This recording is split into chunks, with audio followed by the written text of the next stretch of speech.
There are three misconceptions about one of my favorite writers that I came across at the community college and university level by philosophy professors.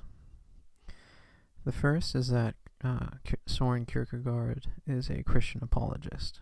Now,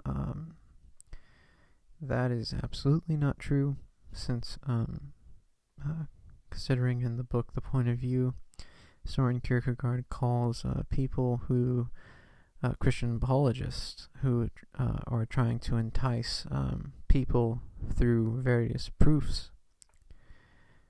He calls Christian apologists explicitly as a kind of proponents of prostitution, which is a very strong word.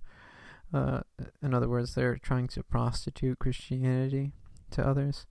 And so, I mean, if that doesn't really tell you what he thinks about Christian apologetics, then I don't know what will. He also thinks that the whole attempt to prove the existence of God through apologetics is ridiculous, and he thinks that it's actually not faith at all at that point, but you're attempting to arrive at certainty. And to try and prove the existence of God is the best way he says these apologists can do it is by shutting up and by being quiet for a few moments, and just that silence would be demonstration enough. So that's the first misconception. Now, he also, I was sort of being, this is more anecdotal, not necessarily, I don't think, a popular misconception, but my own professors seemed to be trying to interpret Kierkegaard in a purely secular light. And this actually is also not impossible to interpret Kierkegaard secularly, falls short of Kierkegaard's clear advocacy of Christian ideals. Now, while Soren Kierkegaard would not ever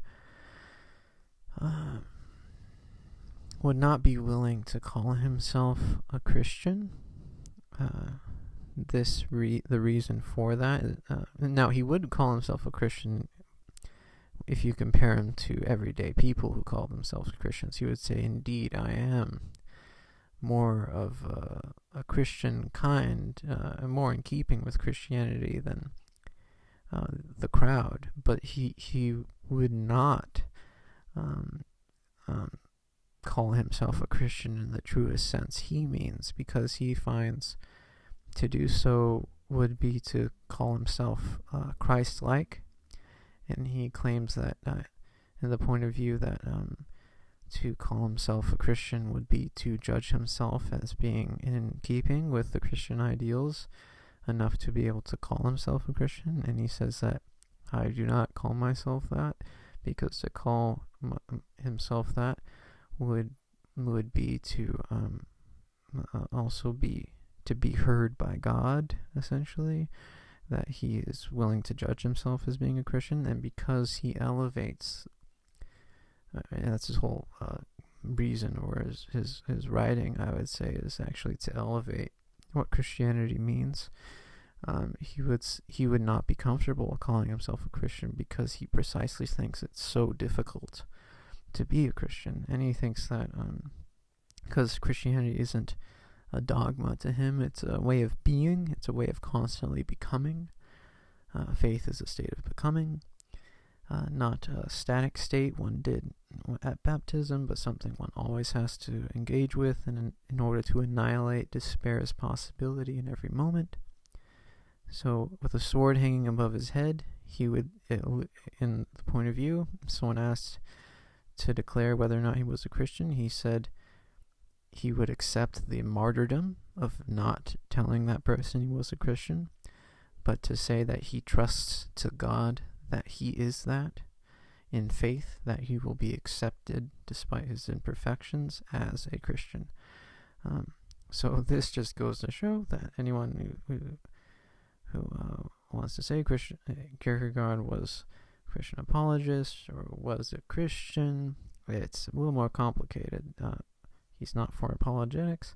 He also wouldn't call himself a Christian only because he elevates the term above what, in my thinking, pretty much anyone else has advocated for some time.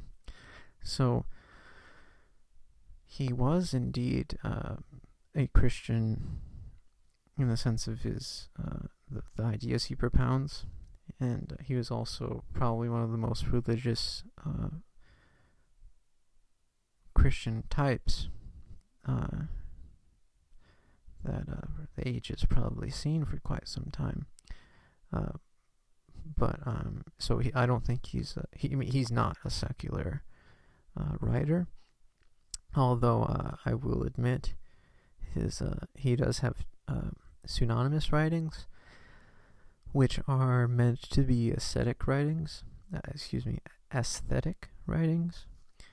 In other words, secular writings, writings that are meant to be read widely by the crowd or people. He basically. Those are meant for secular-minded people, those writings, but he also has another body of works which have gone completely almost under the radar, which are his edifying discourses, his spiritual discourses, which he pens in his own name, not pseudonymous names, which are highly, honestly, beautiful religious writings. And I myself am not necessarily a Christian. I have a sort of interpretation, which I find Kierkegaard might have disagreements with, and I'm not religious in that way. Nonetheless, I find it some of the most upbuilding writing I've ever read. So I'd highly recommend that if you are Christian, to read those, because he touches on the hardest stuff you can touch on, which is his book Fear and Trembling, also, which is actually a synonymous writing, but again, his edifying and upbuilding discourses are in his own name. The last, not necessarily misconception, but something that I find fascinating, which is just goes to show that, it doesn't take credentials to understand or to miss information about authors. If you are but a close reader, you can find things no one else has found, really. Probably a very select few even know about.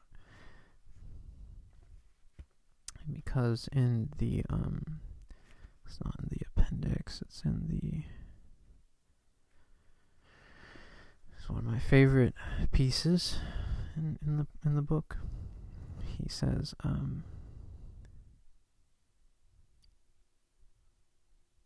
perhaps nobody paid much attention to the category, quote, that single individual, end quote, the first time I used it, nor was much notice paid to it being repeated unchanged in the preface to every volume of upbuilding discourses. When I, the second time, or in the second potency, repeated the message and stood by my first message, everything was done that I was able to do to make the whole weight of emphasis fall upon this category. Here again, the movement is to arrive at the simple. The movement is from the public to, quote, the single individual, end quote. In other words, there is, in a religious sense, no public, but only individuals. Because the religious is earnestness, and earnestness is the single individual. Yet every human being, unconditionally every human being, which one indeed is, can be, yes, should be, the single individual. Thus it was and is a joy to me, the upbuilding author, that also, from that moment, the number of those increased who became aware of this about the single individual. It was and is a joy for me, for I certainly do have faith in the rightness of my thought, despite the whole world. But next to that, the last thing I would surrender is my faith in individual human beings. I think I'll end on that.